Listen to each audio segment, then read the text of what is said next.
I just wanted to provide a video for you guys. I just took the nuke box here. I didn't like how they were set up in there, even though they seemed very healthy. I had a few extra boxes and frames. I had enough to make 10.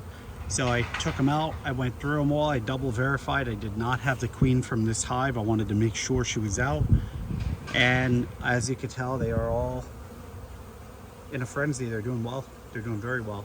So what I'm gonna do is probably get some new boxes, because I didn't treat these with a paint. I just treated these with a stain 2 years ago, or 3 years ago actually, and they're starting to pop, and you can see gaps and holes which I had duct taped over the winter.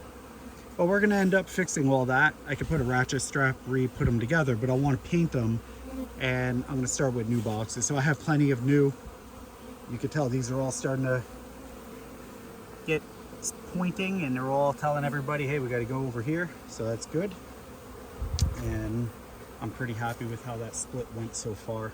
Looks like we had a good split, and we're gonna end up fixing all this.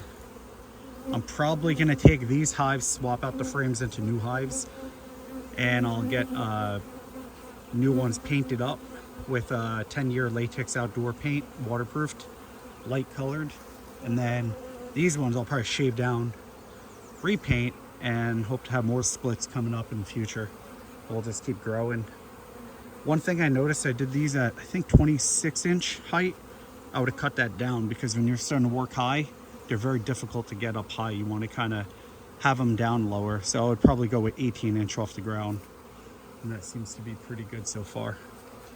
As far as my smoke, it's been about 30 minutes and it's still smoking well, and I have tons of it left. And I just take some pine chips. You can see it in my shorts. I take some little branches, some pine branches around, and I put them in there.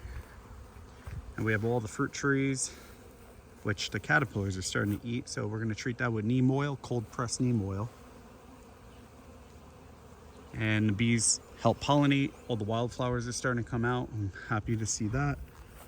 I put millions and millions of wildflowers in here, and every year they'll keep coming up more and more. This used to have rabbits in there as a grow out for them, but I stopped that. So I'm probably gonna take this out here and use it as a potato bed or something, or repurpose it. You can see all the wildflowers just starting to come up. Bees are doing well, and we're at May 11th or May 12th, and really happy to see what happens next. But just want to show you guys an update with what we're doing here. This is my personal first time splitting a hive ever, so I hope it works. I saw the swarm cell, you can see in my short videos. In this hive, this was my strong hive, but now this one seems to have caught up. They're both doing really well. These are local honeybees, and they were a strong bee. They wintered well. I barely did anything to them.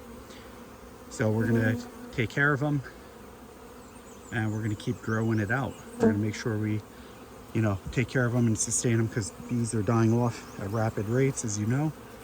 Please subscribe to my channel, guys. I appreciate it. It's a new channel. I haven't done much for videos. I just did a lot of shorts. So if it grows, I'm gonna keep doing video content, and we could get more informational. As I learn, you guys can learn. But see, I put the smoke sometimes far away, and I let it drift into here. It calms a lot of the bees down. Almost like a bearding effect going on here. But we got to fix this. Some of these nails are coming out, gaps. And that was because last year I had about 80-90 pounds of honey in each one of these boxes. I couldn't even lift them. That one was probably about 50 pounds.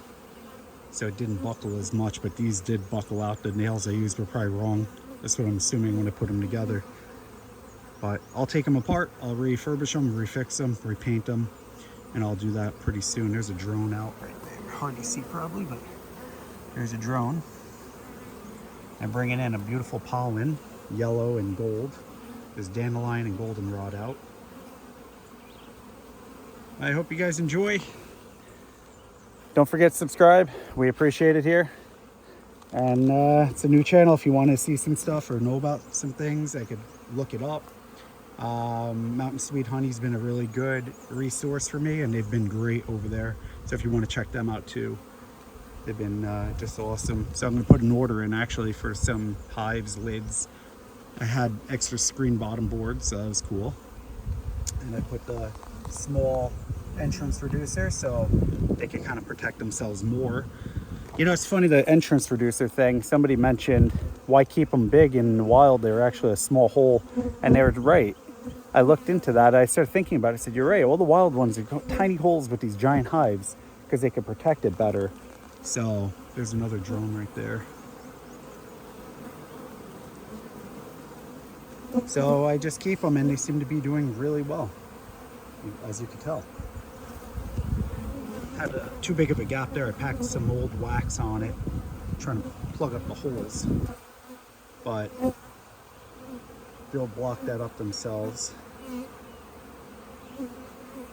until I can get it fixed for them. So hopefully we did enough here, and we took out enough bees, and we did the right thing with the swarm cell, and I don't lose all my hives. All right, guys, don't forget to subscribe. Take care.